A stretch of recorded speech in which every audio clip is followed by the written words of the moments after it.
In this video, I'm going to show you how to do block blast glitch. So without further ado, let's go ahead and jump straight into it. This is block blast, as you can see right now. You can go ahead and play it. And if you can't and you have a glitch, all you have to do is to go ahead, remove the app, data, and its cache. So let's go ahead and do it.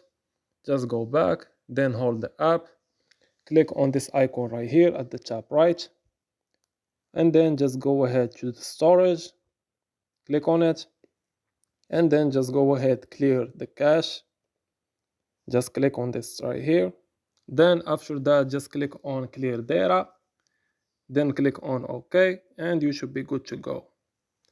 After that, just go ahead, reopen the app, and you should start from new, and your app will have the block blast glitch.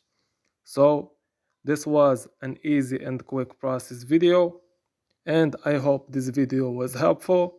As always, thank you for watching.